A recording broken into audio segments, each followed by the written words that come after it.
The Lord be with you. and with your spirit. A reading from the Holy Gospel according to Matthew. Glory to you, Lord. As Jesus passed by, he saw a man named Matthew sitting at the customs post. He said to him, "Follow me." And he got up and followed him. While he was at table in his house, many tax collectors and sinners came and sat with Jesus and his disciples. The Pharisees saw this and said to his disciples, "Why does your teacher eat with tax collectors and sinners?"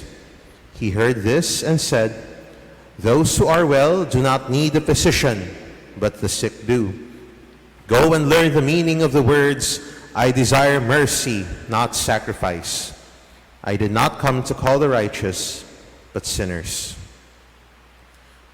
The Gospel of the Lord. Praise to you, Lord. Jesus Christ.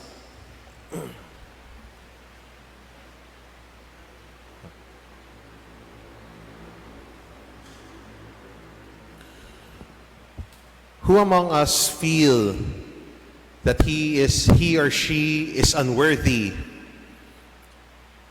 of love?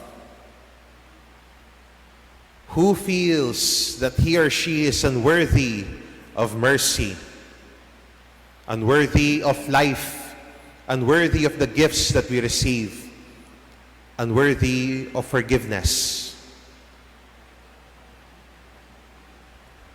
I guess the answer is all of us are.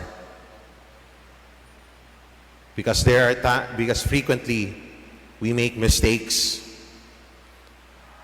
And some mistakes are passable. But some mistakes are so great that we can become already condemned by others. Samot ron kung na-post sa social media, we don't have a grasp with that. No? Sigbash sa atua. It's as if we are no longer given a chance to redeem ourselves. And then when we do, ang ingon sa uban, pag sure diha. And that was the daily experience of Matthew. As a tax collector, he was a collaborator with the occupying Roman forces in Palestine, in Judea. And he was labeled as a traitor to the Jewish people, a traitor of the Jewish people. He was labeled as a sinner. And yet, despite knowing his unworthiness, there was still someone who accepted him. And he accepted his invitation in turn. And Matthew knew that he was unworthy to be a disciple of the Lord because he was a sinner, just like all of us.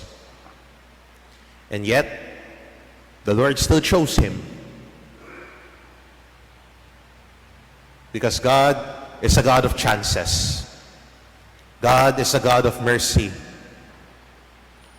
And for him, with all the self-accusations that we can make justly about our unworthiness, about our imperfections, but we approach him sincerely, what might the Lord say? Instead of saying, "We, di nga," he might say, "So what? Ano ngayon? I still choose you. Gipili paghihapon kit ka. Dako imong sa, gipili man gihapon kit ka. Sunod nako." And that was a life-changing experience for Matthew, such that after he decided to follow the Lord, he hosted a banquet for those who also acknowledge that they are unworthy of the Lord's forgiveness, of the Lord's mercy. And there would still be people who will not understand. And there would still be people who would label us with the wrong things that we have done. Some accusations might be just, yes, because we have to own up to what we have done. But for the Lord, there is only one label that is necessary, that you are mine. Akin ka. And so Matthew, from writing down the taxes of the people, began to proclaim the works of the Lord, such as that the gospel that we have read was credited to him. And from announcing to people the need to pay taxes to Caesar, he now began to announce the good news of the true Lord, Jesus. Even when this meant reaching, according to tradition, reaching Ethiopia and receiving the martyr's crown there for standing up for the gospel. And this is the challenge for all of us. The invitation, more of an invitation, that there will be times that we will fall. There will be times that we feel that we are not worth it, that we are unworthy. Often because we have made big mistakes. But God is not the God of the past. He is the God of the present, and the God who allows us to see hope in the future. Meron ka nagawang masama, pero kung malapit ka sa akin ng buong puso, ano ngayon? Sunod ka sa akin. And we might not be called to follow Matthew's example unto death. No? To follow him until we die as martyrs for the Lord. Not all of us have that privilege. But to live for the Lord, as was mentioned in the first reading, that's the call for us. Because it is better to live in the Lord than to simply speak about him. And the words of the gospel would bear much fruit if we put it into action. And that was what Matthew did. And he resolved to do so by preaching the gospel even to the end of his life.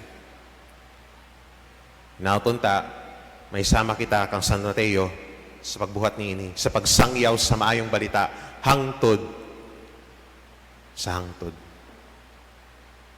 But we can only do this, as was said, in the measure of the graces that we have received from the Lord. And so we continue asking the Lord through the intercession of St. Matthew that we may be able to live out the faith which we have professed, that we become witnesses of hope. We become witnesses to the mercy of God. May God continue to bless us and keep us in his grace, always, now and ever, and unto ages of ages. Amen.